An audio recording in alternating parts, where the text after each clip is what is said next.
саламатсыздарбы, урматтуу биздин көрүүчүлөр? Бул Улуттук банктын түз эфири. Бизге жазып койсоңуздар, бизди кандай көрүп жатасыздар, кандай угуп жатасыздар? Эгер байланыш жакшы болсо, биз четинен баштай берели түз эфирибизди.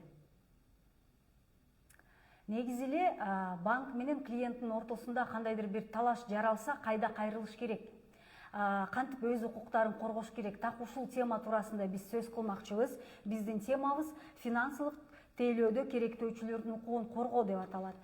Жана бул эфирди мен Асель Ахматалиева алып барам, Улуттук банктын коомчулук менен иш алып баруу бөлүмүнүн адиси болом. Ал эми бүгүн биздин студиябызга келген коногубузду тааныштырып өтсөм, бул Темирлан Бактыбеков, Улуттук банктын керектөөчүлөрдүн укугун коргоо бөлүмүнүн жетектөөчү адиси. Саламатсызбы, Нурсултан мырза?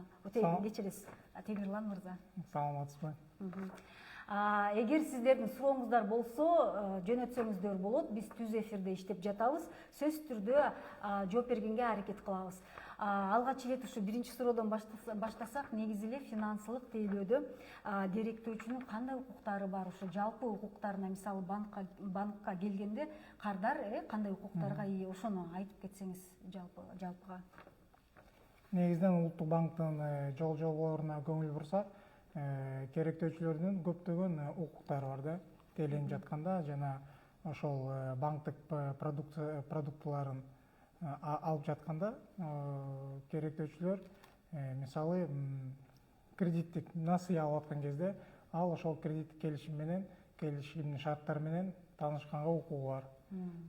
Алгач ал кредит алганга чейин ошол насыя келишимдин долбоорун үйүнө алып, үйүнөн шашпай таанышып, ошол шарттар менен жашап. Демек, шыр жазбаш керек, келишимге кол койбош керек. Шыр деле жазба, андай милдет жок керектөөчүдө. Керектөөчү ошол укук менен колдонуп, келишимди алгач таанышып, шарттар менен таанышып, тарифтер менен, комиссиялар менен, сыйакылар менен таанышып, андан кийин өзү чечим кабыл алгандан кийин ошол келишимге кол койгонго укугу бар. Андан соң ошол деле биздин жолжоболорго ылайык керектөөчүлөр ошол насыя продукт болобу, депозит, аманат болобу, ошол банктын кызматкерлеринен толук ошол продукт боюнча бир кандай түшүнүк алса болот. Сөзсүз түрдө ал маалымат алыш керек. Конечно, ошол банктын кызматкери милдеттүү түрдө андай маалыматты берип туруш керек ар дайым. Түшүнүктүү. Демек, биринчи маалымат алганга жана келишимди шашпай окуп чыгып таанышканга укуктуу экен. Ошону билсе болот. Жана негизи эле эмеге токтолсок да, көп учурда ошо керектөөчүлөрдүн кредиттик финансылык тармактарда кандай укуктары бузулууда? Статистикага да токтолуп кетсеңиз. Статистика боюнча 2005-жылдын статистикасына көңүл бурсак, Улуттук банктын биздин центральный аппаратка 1447 кайрылуу келип түшкөн. Анын ичинен негизги кайруулар бул насыя кредит боюнча кайруулар болгон. Алар жанагы шарттарын өзгөртүп берүү, кредит боюнча жардам берип сураган жарандар көптөгөн арыздар менен кайрылышкан. Анан бул 2 жылдын ичинде шылымдар боюнча, алдамчылык боюнча көптөгөн арыздар түштү да. Экинчи орунда турабы? Экинчи орунда турат. Экинчи орунда эмес, бизде көптөгөн продукт боюнча, тейлөө боюнча түшөт кайруулар, акча которуулар боюнча, жана орой мамиле жасаган боюнча кайруулар түшөт. Бирок андан тышкары деле ошол шылымдар боюнча көптөгөн арыздар кабыл алдык да 2 жылдын ичинде. Статистика барбы ошол? Ооба. 5 топ эң алдыдагы 5 ошол көйгөй боюнча, проблема боюнча ошолордун статистикасын айта кетсеңиз. Биринчиден бул насыя боюнча кайруулар. Андан соң бул канча киши кайрылган ошо насыя боюнча, проблемалар боюнча? Андай так маалымат азыркы учурда жок экен, бирок андай маалымат бизде бар, андай статистика бизде жүргүзүлөт. Демек бөлүшөсүздөр, Ооба, бөлүшөбүз, конечно. Андай Көрсөтөбүз. так статистика пайда болгондо биз анда социалдык тармактар аркылуу Жарыялайбыз. Негизи ошо жаран сиздерге кайрылды, анан улуттук банк керектөөчүлөрдүн укугун коргоо бөлүмү ошо мисалы үчүн кандай чараларды көрүп алат да ошол жарандардын финансылык укуктарын бузган учурда негизи эле ушу териштирүү процесси кандай жүрөт, ошого мындай кенен айтып берсеңиз. Биринчиден бизге ошо кайрылуу түшкөндөн кийин биз ошол кайрылууну анализдеп, доо арыздын маңызын текшерип, эмне боюнча кайрылып атканын, доо арызы эмнеде, анан кийин ал доо арызын объективдүү караш үчүн биз финанс кредит уюмдарына суроо талап жиберебиз, маалымат алыш үчүн. Маалымат түшкөндөн кийин биздин бөлүмдүн кызматкерлери ошол банктын жообун же финанс кредит уюмдун жообун кабыл алып, текшерип, биздин мыйзамга дал келеби, дал келбейби, ошол мыйзам бузулдубу же бузулган жокпу, анализ жүргүзөбүз. Анализ жүргүзгөндөн кийин эми биринчиден биздики деле негизги максатыбыз бул финанс кредит уюмдарга карата чара көрүш эмес. Бул биринчиден керектөөчүлөргө ошол жардам берүү да. Кандайдыр бир маалымат берүү же ошол юридикалык жактан ошол түшүндүрмө берүү же болбосо ошол кандайдыр бир себептер менен бир акча каражаты жетпей калса, түшпөй калса счетуна, ошондой убакытта биз ошол жардам бергенге аракеттенебиз да. Андан банктар ошол же финанс кредит уюмдары мыйзам бузуу аныкталса, биз ошол биздин банктык мыйзамдарга ылайык чара көрөбүз. Ушу процесс тууралуу мындай кене тактоочу суроо да, мисалы үчүн жаран мисалы кандайдыр бир талаш чыкты банкка карата, ошо кандай этаптары кандай болуш керек? Шыр эле барып сотко кайрылыш керекпи же биринчи кезекте банктын өзүнө кайрылыш керекпи?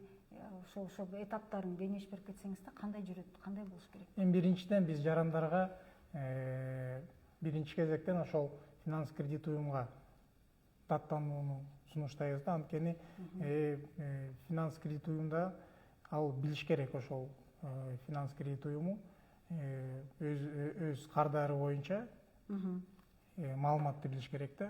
Ушундай жагдай болгон тууралуу, ушундай окуя болгон тууралуу. Андан кийин биринчиден ошол банк же финанс кредит уюму чара көрүш керек.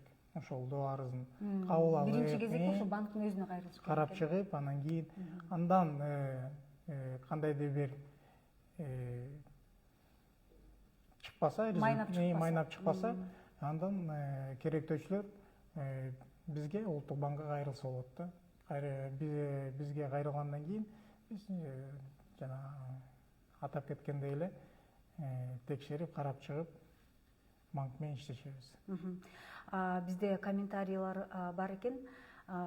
Women's Zikr, саламатсызбы, мен кайрылгам, суроолорумду жакшы чечип, чоң жардам көрсөтүшкөн, чоң рахмат сиздерге дейт. Рахмат сиздин билдирүүңүзгө. Жана дагы бир суроо, Надырбекова дейт, 2005 жылдан бери 20 жыл өттү го. Негизи 2025 жылдын статистикасын бердиңиз, туурабы? Ооба. Дагы бир жолу айтып коесузбу, ошо 2025 жылы канча адам кайрылган? Биздин угарманыбыз же биз кичине ката кетирип алдык, же угарманыбыз түшүнбөй калдык? Биздин бөлүмгө 1447 кайрылуу келип түшкөн. Жалпы улуттук банкка 1622 кайрылуу келип түшкөн, каралып, жооптор берилген. Түшүнүктүү. Анда эфирибизди улантып берели. Ушул арыз боюнча, мисалы үчүн арыз түшкөндөн кийин сиздер арызды канча убакыт карайсыздар? Канча убакыт талап кылынат?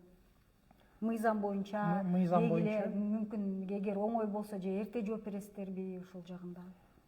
Кыргыз Республикасынын жарандардын кайрылууларын кароо тартиби жөнүндө мыйзамына ылайык бизге 14 жумуш күнү, иш күнү берилет. 14 жумуш иш күндө биз кандайдыр бир себептерден же дополнительный анализ керек болсо же текшерүү, максаттуу текшерүү кылыш керек болсо, биз 30 күнгө чейин аны узартканга мүмкүнчүлүк бар.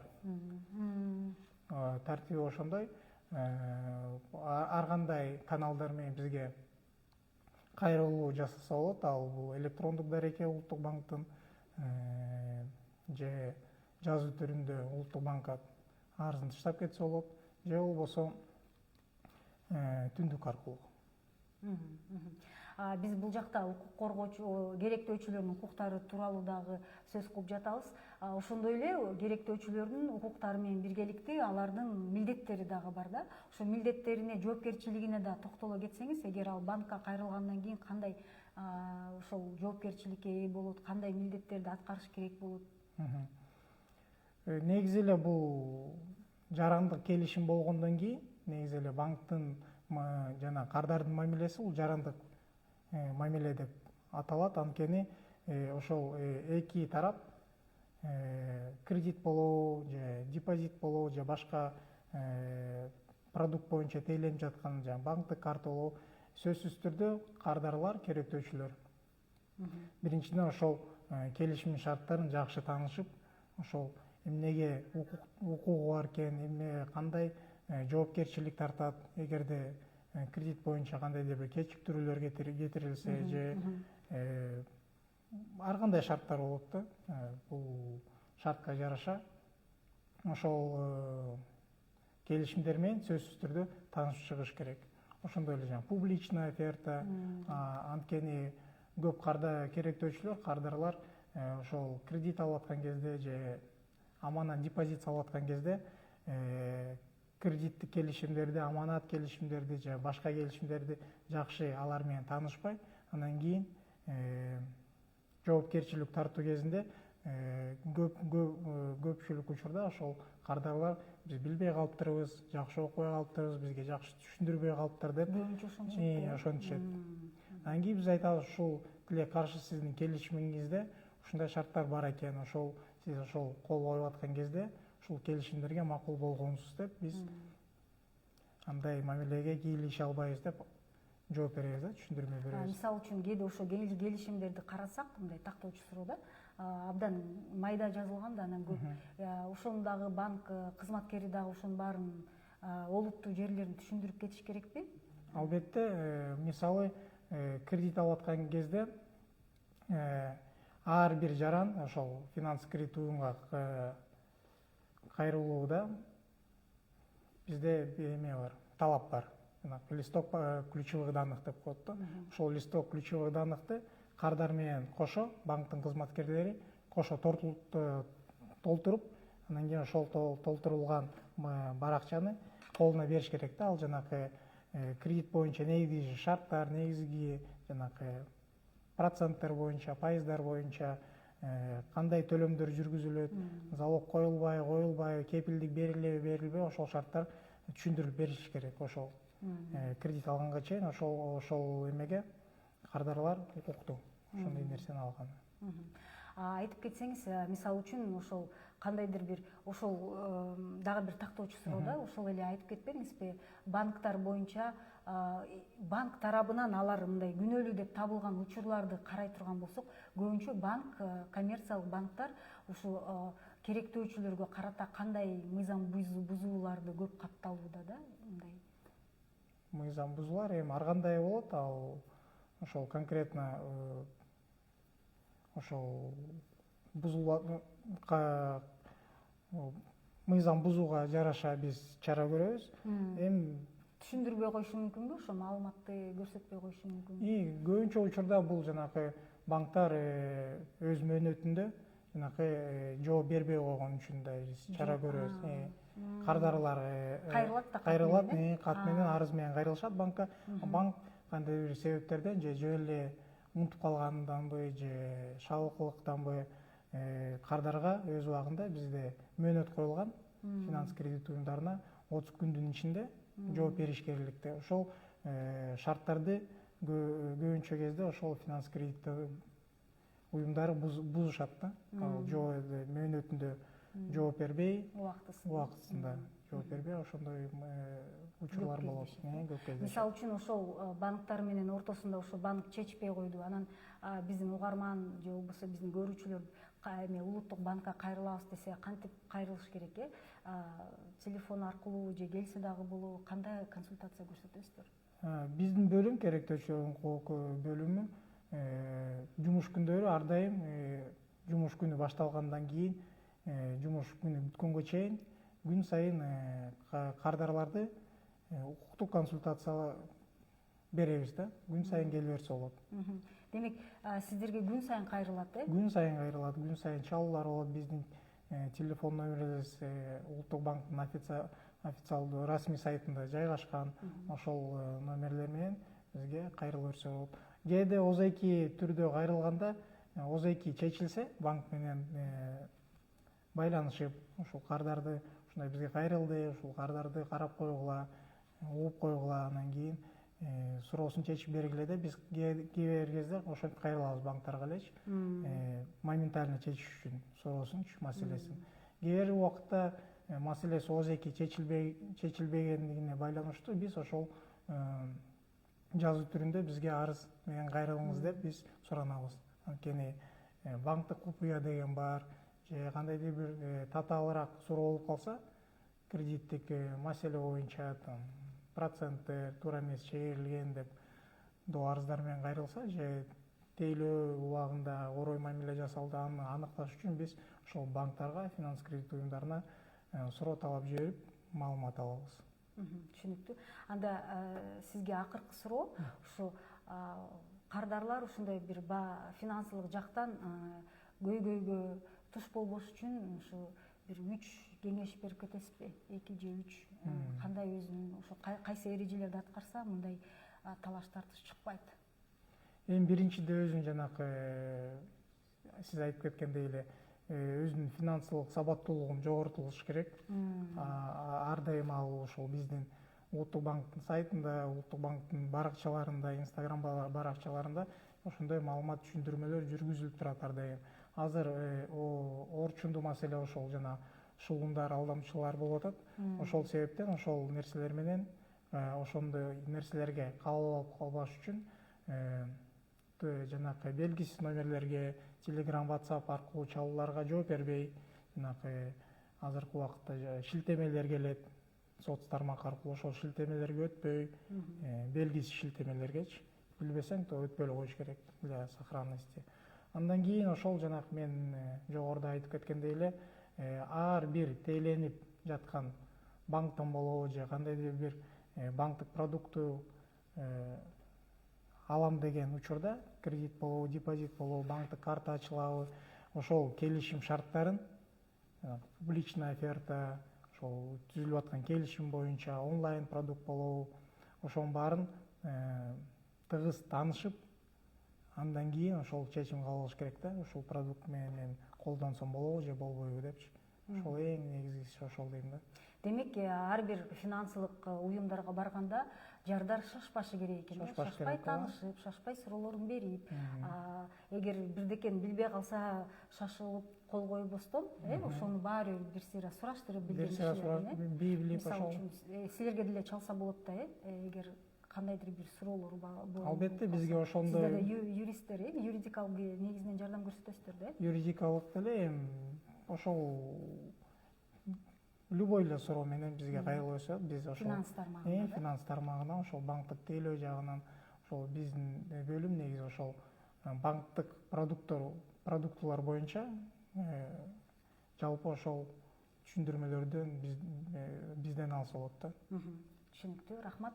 Анда урматтуу биздин көрүүчүлөр, биз расмий тилде маегибизди жыйынтыктап, андан кийин кечиресиздер, кыргыз тилинде маегибизди жыйынтыктап, андан кийин расмий тилге өтсөк, эгер сизде суроолор болсо, кыргызча деле берсеңиз болот, ошо кайсы тилде берсеңиз, ошол тилде жооп бергенге аракет кылабыз. Уважаемые наши подписчики, мы продолжаем наш эфир уже на официальном языке. И я хочу представить вам нашего гостя. Это Темирлан Бахтыбеков, ведущий специалист отдела по защите прав потребителей Национального банка. Здравствуйте, Темирлан. Здравствуйте. И у нас тема сегодня звучит так: защита прав потребителей в финансовых услугах. Да? И первый вопрос: какие основные права имеет потребитель при получении финансовых услуг? Потребитель финансовых услуг при получении какой-либо банковской услуги, продукта, имеет право, допустим, по кредитным, по депозитным продуктам ознакомиться с проектом договора, который он намеревается подписать, и он может для ознакомления в течение 1-2 дней получить на руки данный проект договора и ознакомиться его дома, проконсультироваться там с экономистами, с юристами и принять уже окончательные решения. Также клиенты имеют право требовать от финансово-кредитных учреждений право разъяснения по тому или иному продукту, который предоставляет то или иное финансовое кредитное учреждение. То есть это независимо от банковского продукта, будь ли это банковские карты, выпуск, там, открытие, ведение счетов, депозитов, кредитов, то есть сотрудники банка, финансово-кредитных учреждений в обязательном порядке должны разъяснить полностью о стоимости продукта, о размере там, причитающихся комиссий, тарифов по ним и провести соответствующую разъяснительную работу. Ну, у клиента, в принципе, много прав при получении каких-либо банковских услуг. Это уже зависит конкретно от банковского продукта, да, то есть здесь уже и конкретно клиент может задавать уточняющие вопросы по той или иной услуге. Значит, клиент имеет право забирать договор с собой, да, домой, и, может быть, со специалистами этот же договор, да, Да, проконсультироваться, и да. принять Они уже. имеют на это право. Да, они имеют это право. И также банковские сотрудники не должны их только сегодня подписывайте, быстрее, Нет, вот торопить нельзя. такого да? не должно быть. Такого не должно быть. Банковские сотрудники вообще у нас запрещено законом, запрещено нашими требованиями Национального банка навязывание какой-либо услуг. Понятно. И второй вопрос. Давайте остановимся на статистике. Вот с какими проблемами сталкиваются потребители в получении финансовых услуг? Если, допустим, сравним данные, да, статистики прошлого года, 2025 года, какие их права были нарушены чаще всего? Ну, за 2025 год поступило в 1447 обращений в наш отдел конкретно, а по Национальному банку поступило 1622 письменных обращений, на каждое из которых был предоставлен соответствующий ответ. Да? Где-то мы удовлетворяли, где-то давали разъяснения, где-то перенаправляли коммерческие банки, финансово-кредитные учреждения для принятия соответствующих решений. Да? Ну, в основном, как и всегда, как и обычно, большую долю занимает это вопросы по кредитованию кредитов. То есть это многие граждане в связи с тяжелым финансовым положением обращаются оказать помощь по кредиту в виде там, предоставления отсрочек, пролонгации, реструктуризации кредитов и так далее. И есть жалобы, непосредственно касающиеся начисления процентов, несогласия с итоговыми платежами. Да? То есть граждане говорят, мы вот платили на протяжении стольких-то лет такую-то сумму, а банк нам выставляет такую сумму. И вот с таким мы часто сталкиваемся, то есть несогласие с расчетами. А вот расскажите, как вообще идет сам процесс, да, рассмотрения, какие меры вы можете принять, сколько времени рассматривается, вот об этом подробнее расскажите. Так, ну, в первую очередь к нам поступают обращения по различным каналам, то есть это могут быть через приложение Түндүк, на наш электронный адрес Национального банка, а также непосредственно в письменной форме. Порядок следующий. Сначала поступает, мы рассматриваем данное заявление, обращение, жалобу в 14-дневный срок. То есть это 14 рабочих дней, согласно закону о порядке рассмотрения обращений граждан. В случае необходимости, если требуется какая-то дополнительная проверка данных, там, может, нужна необходимость проведения инспекторской проверки, то данный срок может увеличиться до 30 календарных дней. То есть мы увеличиваем. Ну, общий порядок рассмотрения обращения у нас такой, то что обращение приходит, либо какая-либо жалоба, мы рассматриваем, проводим анализ самой жалобы, то есть саму суть жалобы, в чем заключается жалоба. Да? То есть бывают случаи, это когда не жалоба, просто обращение, где граждане просят оказать какую-то консультативную правовую помощь, то есть разъяснение норм законодательства, либо уже просто оказание помощи по кредитам. Да? Как я уже сказал, это может быть там, предоставления отсрочки, пролонгации, реструктуризации. То есть через нас они обращаются.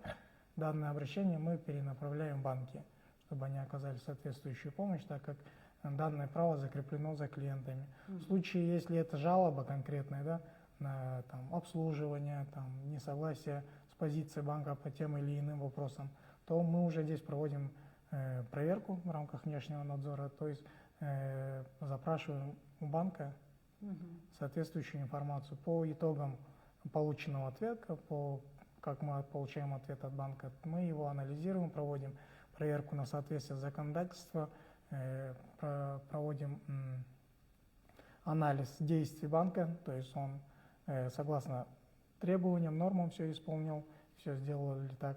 Если нет, то мы уже принимаем меры воздействия согласно нашему положению, да, о мерах воздействия. То есть там различные штраф, предписания и так далее.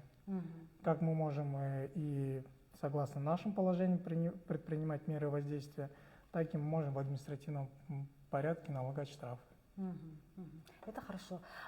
Вот скажите, у нас еще есть вопрос, оказывается, от нашего пользователя ИАС-1683.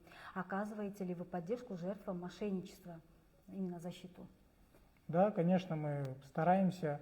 Вот, за последний год были приняты некоторые нормативные изменения в некоторые нормативные правовые акты Национального банка. Это, вот, например, введение периода охлаждения. То есть это когда, например, там, от суммы кредита зависит, в зависимости от суммы кредита, например, теперь банки должны не сразу моментально переводить кредитные средства на счета потребителей, а выжидать какой-то промежуток времени. То есть это зависит от суммы кредита выдаваемого и совершать контрольные звонки. Является, ну, например, сотрудник банка должен позвонить данному клиенту и спросить, он ли берет этот кредит или не он, чтобы, ну, исключить вот это мошенничество со стороны, ну, неизвестных лиц. А также, когда к нам обращаются уже после совершения таких мошеннических действий со стороны неизвестных лиц, ну, мы в оперативном порядке извещаем об этом банк. Банки тоже реагируют, блокируют счета, на которые были в некоторых случаях. И в некоторых случаях часть каких-то денежных средств мы можем сохранить путем вот принятия оперативных мер со стороны Национального банка и непосредственно банков. Эмне жөнүндө сөз болуп жатат. Урматтуу плата пус дейт. 72 67 34 3. Биз азыр керектөөчүлөрдүн банк финансылык тейлөө алууда керектөөчүлөрдүн укугу тууралуу сөз кылып жатабыз. Буга чейин кыргыз тилинде түз эфирге чыктык. Азыр орус тилинде биз маалымат берүүдөбүз. Еще был такой вопрос по поводу, вот, кто оказывает помощь, да, юристы, именно отдел по защите прав потребителей оказывают помощь. Это юридическая помощь, можно сказать? Ну, можно и юридическая сказать, то есть мы проводим на ежедневной основе сотрудники отдела по защите прав потребителей консультативно-правовую помощь, то есть каждый гражданин может обратиться к нам, прийти к нам в отдел, у нас есть приемная, где мы принимаем граждан в рабочие дни. То есть там не надо записываться и так далее. Просто по факту могут люди приходить, граждане, и получать ту или иную консультацию по различным вопросам. Ну, имеется в виду по банковским, да, по финансовым услугам, которые, ну, и по тем вопросам, которые входят в компетенцию Национального банка, да. Но в то же время люди приходят и с другими вопросами. Все в силу наших возможностей и компетенций мы стараемся предоставлять любую, да, консультацию и перенаправлять там в тот или иной там государственную службу или там ведомство, министерство другое. У нас есть вопрос от Айбек Бирбаев. На платежные компании тоже можно писать заявление касательно терминалов? Да, конечно, у нас мы рассматриваем в целом все обращения, заявления, которые по лицам, которые под надзором Национальному банку. То есть это в том числе и платежные организации, платежные операторы, операторы международных денежных переводов. Так, Коко Цинель у нас пишет. Есть ли отдельно юридический отдел и предсудебные заявления, куда направлять? Ну, как я знаю, у нас нет такой службы или отдела управления, который занимается досудебным разбирательством по, ну, если граждане обращаются, и мы там сопровождаем их досудебное разбирательство там с банками или с другими финансовыми кредитными учреждениями. То есть, скорее всего, не входит в нашу компетенцию, потому что досудебное разбирательство, там есть свой порядок. И также мы, уважаемый Кукацинель, я правильно, надеюсь, прочитала, мы помним ваш запрос по поводу золота, то, что почему Нацбанк берет 7% за экспертизу, да, плату. Спасибо, что вы не забыли этот вопрос с прошлого прямого эфира. Мы подготовили ответ, сегодня мы вам ответим. Так мы тогда продолжаем. Вот расскажите насчет этапов, да, вот пришел клиент, там случился с банками какая-то проблема, он недоволен. Что он должен делать? Сразу в суд обратиться или там сразу в Нацбанк обратиться? Ну, в первую очередь всем потребителям банковских услуг мы рекомендуем обращаться в то учреждение, где он считает были нарушены его права. То есть это банки, финансово-кредитные учреждения. После того, как он обратился и недоволен, либо не согласен с позицией финансово-кредитной организации, с полученным ответом, то в этом случае он может обратиться в Национальный банк для принятия уже соответствующих мер и рассмотрения его жалобы по существу. Наряду с правами у потребителя, конечно же, есть свои обязательства. Да? Вот расскажите, решаясь брать кредит или вообще идти в банк, на какие, что он должен соблюдать, какие свои обязательства у него есть? Ну, прежде всего, у клиентов, у потребителей тоже существует ответственность. Это, например, по кредитным, депозитным продуктам. То есть он должен ознакомиться со всеми условиями того продукта, который он хочет получить. Это если кредит, то он должен изучить все аспекты данного продукта, то есть это процентную ставку, и также проанализировать свои возможности. Сможет ли он потом в дальнейшем погасить данный кредит, то есть это платежеспособность прежде всего, да? То есть и по остальным таким же продуктам, там банковские карты, то есть он должен ознакомиться с условиями публичных оферт, потому что в основном у нас по онлайн-продуктам, по банковским картам, по счетам, тарифам у нас финансово-кредитные учреждения заключают договор публичной оферты, да?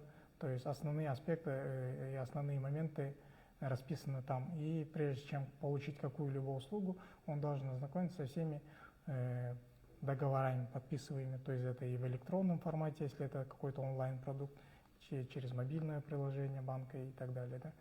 И ответственность такая, да, то есть это уже от продукта зависит. И еще один вопрос. Спасибо, огромное спасибо за эфир. Последний вопрос. Какие нормативно-правовые акты можно им пользоваться при урегулировании вопросов с Нацбанком касательно нарушений прав? Вообще есть у нас какая-то законодательная база, с помощью которого потребители могут защитить свои права? Да, у нас есть положение Национального банка, то есть это оно звучит так. Минимальные требования по предоставлению банковских услуг и порядка обращения граждан, то есть он находится в открытом доступе, то есть там описаны основные моменты, какие минимальные требования должен соблюдать банк при предоставлении той или иной банковского продукта и порядок рассмотрения обращений потребителей. Ну и также у нас основополагающий это закон о порядке рассмотрения обращений граждан, то есть это там расписана вся процедура, процесс, как нужно подавать, в каких случаях подается и по каким каналам и так далее. Да? Также все эти законы и нормативно-правовые акты у нас есть на нашем сайте www.nbkr.kg. И у меня к вам последний вопрос. Давайте сделаем итог. Вот топ-3 ваших совета, чтобы наши потребители не попадали, чтобы у них не возникали проблемные ситуации с коммерческими банками или финансово-кредитными организациями. Ну, во-первых, это, мне кажется, на ежедневной основе, вообще в целом, повышать свою финансовую грамотность, То есть тоже сотрудники, вот как и вы, ваш отдел занимается просвещением, да, просветительской работой, то есть на официальных страничках, социальных сетях, да, Национального банка на каждодневной основе размещается та или иная такая информационная деятельность. То сейчас остро стоит вопрос мошенничества, то есть публикуются статьи, публикации, как избежать от таких действий неизвестных лиц, да, противоправных. Ну и также читать договора, которые вы подписываете при получении той или иной банковской услуги и продукта. Самое Спасибо главное. вам большое. Я вам напомню, что с нами был Темирлан Бахтыбеков, ведущий специалист отдела по защите прав потребителей Национального банка. Ну а мы с вами прощаемся. Подписывайтесь на наши страницы в соцсетях. Мы еженедельно выходим на прямой эфир. До свидания. До свидания.